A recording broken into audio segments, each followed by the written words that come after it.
if I'd have married the future King of England, shit would have went down a little bit differently. They would have treated it like a tailgating party. My father would have been there with a rainbow wig and a John 3:16 sign. My mother would have started the wave and made out with the priest. My brothers would have had those big foam, we're number one. My uncles, who I wouldn't have been able to invite into the wedding, like the Duchess of York, like they'd had to stay out in the parking lot, they'd have been frying up dogs and bootlegging t-shirts. If you want to be queen, you got to kneel before the king. Oh, ask the no-tooth hooker about that. I don't know.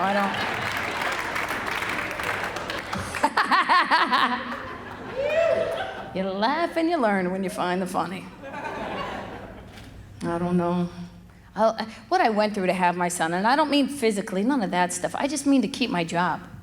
I've been a comic. When I was pregnant with him, I'd been a comic for 14 years at that point. When everybody found out I was pregnant, they were like, oh my God, what are you gonna do?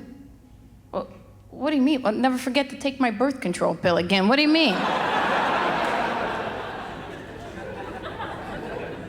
They didn't know what to do with me, because most female comedians, their wives have their babies for them, right? So no one knew. Just is what it is. It is what it is. Those are my colleagues and friends, so, and I support it. But no one knew what to do with me. My agent goes, well, guess your career's over. What was this, just a ruse to get a man? All this? He goes, well, I never saw a pregnant woman on stage. Well, apparently never been to a really bad strip club.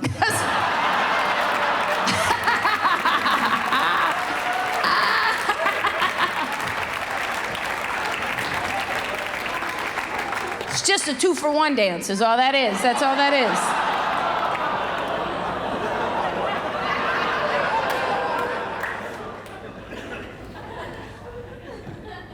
Oh, so much fun. Every day something's crazy. Every day, you find the funny. I'm telling you, you just gotta pay attention. The problem is we don't pay attention. We're so self-absorbed, we don't listen to other people even, right? Guy came up to me after the show. He said, I saw you on YouTube, remember me?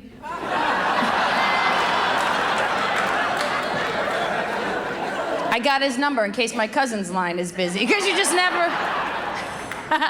It's always good to have a dummy on backup.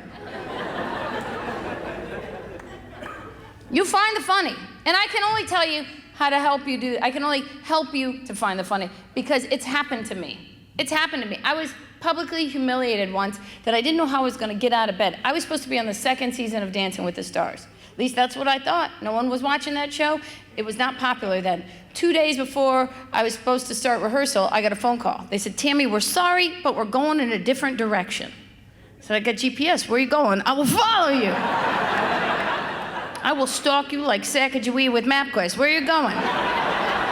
Started shaving my eyebrows and getting a wig.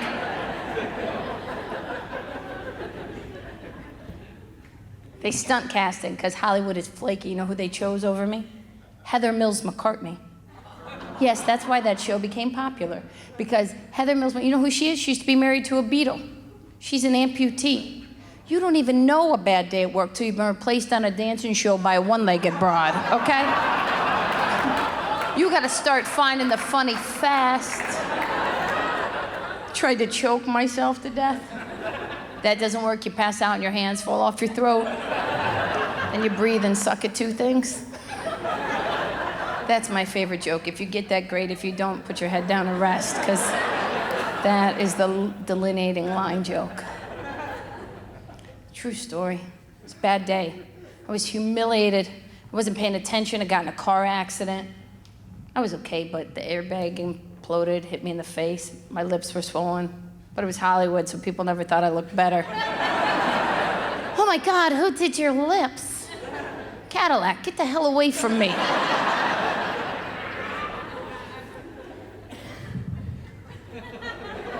Tried to call my cousin. This is why you gotta have a dumb friend. I called her. I go, oh my God, what a day I'm having. She goes, I can't talk now. My toe is stuck in the dishwasher. I immediately felt better about myself. Because I can get a new car and a new job, but I'll never be that damn stupid. You find it. The funny's there. Someone keeps breaking into our car. Can you imagine? 3 times the past 6 months, all I steal is the change out of the ashtray. So annoying, just the change. First 2 times, I did not call the police. I have a lot of respect for police officers. I didn't want to bother them. This time, I finally called the cops. They sent the wrong guy. They sent a guy who could not find the funny if it had a handle, okay? He asked me the world's dumbest question ever in police work, and I watch all those cop shows, I know, okay? He said, "Do you have any idea who might have stolen your change?"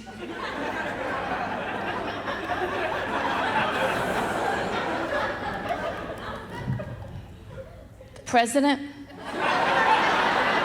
He promised change. Maybe he's taking mine and giving it to someone else.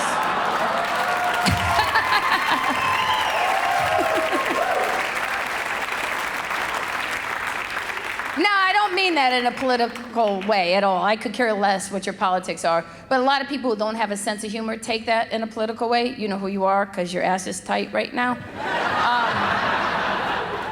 I would just say what I meant. He took it in a political way, right? The cop did. He had no sense of humor. He goes, "You know what, for a comment like that, we could put you on the watch list." I said, "Good, well, you're watching me. Can you watch my car? Make sure no one breaks in, steals my change." So I'm gonna kill someone over $3.47, okay? I'm in the garage sleeping on a lawn chair with a slingshot. Because that's some little bastard whose family doesn't know how to control him. You understand? Because you can't hit your kids anymore, but you can trip them. They're clumsy and fall into furniture. They will listen, all right? Since when did society get to tell you what to do with a kid? I didn't know that. I had my kid. I had never told anybody what to do with their kid. Within an hour of coming home from the hospital, I received 4 phone calls from a Nazi breastfeeding organization that found out I was going to give my son a bottle. I said, "What do you people want?"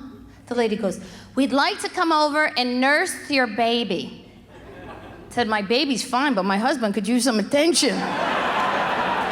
I'm tired and I see how this works out. And he doesn't want to let any of them go to waste." It was a long time ago, it's all right. People tell you what to do with, that's to do with your kids. I don't know why people tell you what to do with the kid. We're ruining kids. I signed my son up for t-ball. All I ever wanted was a little boy to play sports. They don't even keep score at t-ball anymore.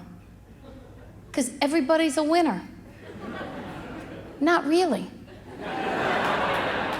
Look around. Some people are losers.